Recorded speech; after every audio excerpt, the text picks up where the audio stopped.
आदरणीय प्रोफेसर देवधरे जी, प्रोफेसर राम प्रताप जी, professor Manoj Kumar Shukla ji, professor Ram Bahadur Shukla ji, department के faculty members madam प्रतिभा, सत्यप्रिय जी,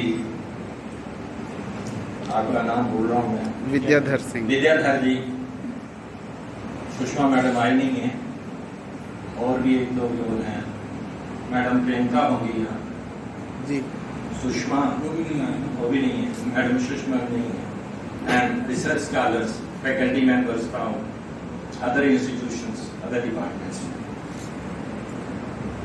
ये मेरा सौभाग्य है कि मुझे विभाग ने इस समापन समारोह का हिस्सा बनाया और ऐसे विषय पर ये 2 दिवसीय जो वर्कशॉप या सेमिनार जो हुआ है उसकी ब्रीफ प्रोफेसर शुक्ला जी ने दी। तो पहले तो मैं डिपार्टमेंट को और शुक्ला जी को बहुत बहुत बधाई देता हूँ। थोड़ा सा इन्होंने कमरे में बैठे हुए मेरे से बात भी की कि कैसे इसको ऑर्गेनाइज किया इन 2 दिनों की समारोह को, और शायद बहुत ही कम समय इनको मिला, और आज के जमाने में किसी चीज को ऑर्गेनाइज करना उसके लिए पैसा भी चाहिए और मैन पावर भी चाहिए, और फंडिंग एजेंसी से पैसा लेना और फिर उसको इफेक्टिवली इम्प्लीमेंट करना।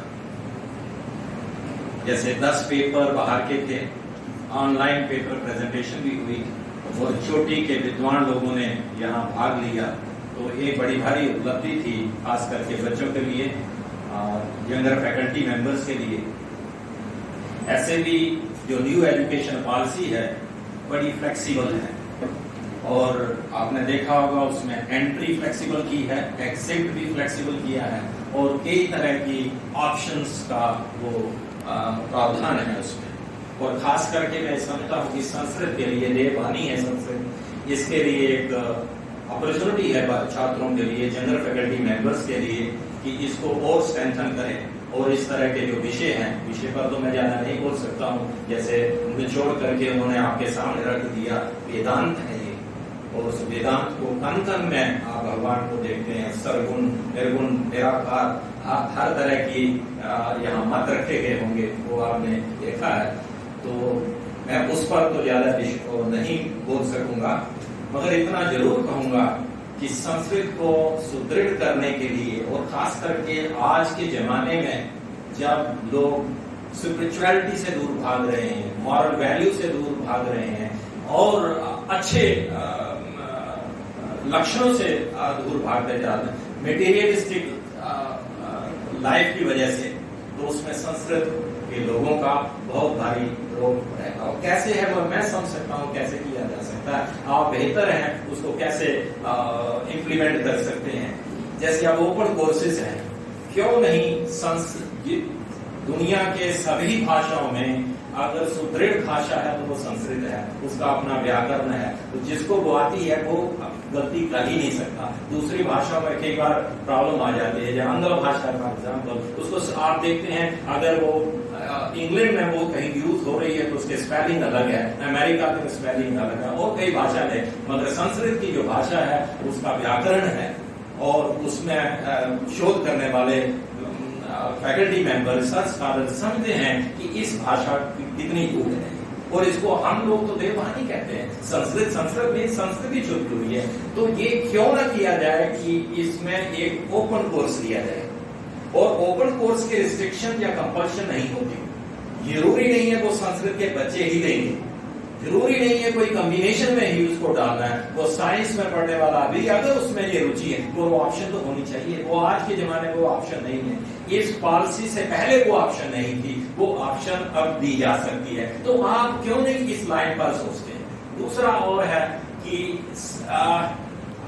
विद्या तो होनी चाहिए, और कहा है नीति में अर्थकरी च विद्या, उस अर्थकरी का ध्यान रखिए। कहाँ ये जब लोगों ने ज्योतिषाचार्य इतने आपके पास थे, कहाँ के लोग हैं वो, आप उनमें से गए हुए हैं। क्यों नहीं हम अपने ही बच्चों को उसमें कोई एक सर्टिफिकेट कोर्स या एड ऑन कोर्स या डिप्लोमा कोर्स वो आपका विभाग कर सकता है और वो उस तरह की सर्विस समाज को दे सकता है। तो मेरा कहने का मतलब है चाहे वो आर्ट कोर्स हो, सर्टिफिकेट कोर्स हो, डिप्लोमा कोर्स हो, या अर्थकरी करने के लिए उसको इस तरह के आप उसके शॉर्ट कोर्सेज लगाएं, जब ओपन कोर्स हो सबके लिए अगर है उसमें सोचें आप, तो उससे क्या होगा, डिपार्टमेंट का नाम भी होगा और दूसरे जो लोग हैं जो धीरे धीरे निकलते जा रहे हैं अपने संस्कारों से, उनको भी मौका मिलेगा इसको समझने के लिए। मुझे मालूम है इस वेदांत के 2 दिवसीय समारोह में आपने सारी बातें की होंगी और मैं ज्यादा न बोलता हुआ, जैसे विभाग के अध्यक्ष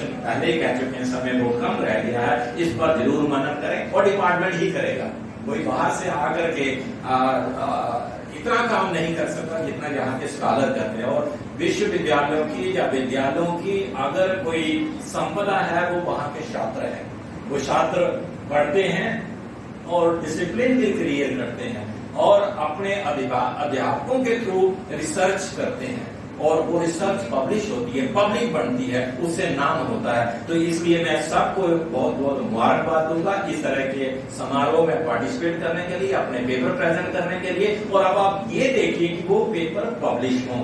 ऐसे भी आपने सुना होगा कि जो बड़े बड़े देश हैं जहाँ एकेडमिक संपदा देखी जाती है, मानी जाती है, प्रशंसा होती है, उसमें एक ही चीज जो है वो कही जाती है, पब्लिश और पैरिश। अगर आप पब्लिश नहीं करेंगे, अपने आप को पब्लिश का मतलब अपने आप को पब्लिक नहीं करेंगे, ट्रांसपेरेंट नहीं करेंगे, आप क्या हैं लोगों को दिखना चाहिए। कैसे दिखना चाहिए? आपके लिटरेचर के थ्रू दिखना चाहिए। वो कहाँ पब्लिश हुआ है, किसी ने और नहीं किया, कोई डुप्लीकेशन तो नहीं है। वो क्या आने वाले लिटरेचर का वो हिस्सा हो सकता है? वेदों में जो दिया हुआ है उसको आप वो तो हमेशा रहेंगे।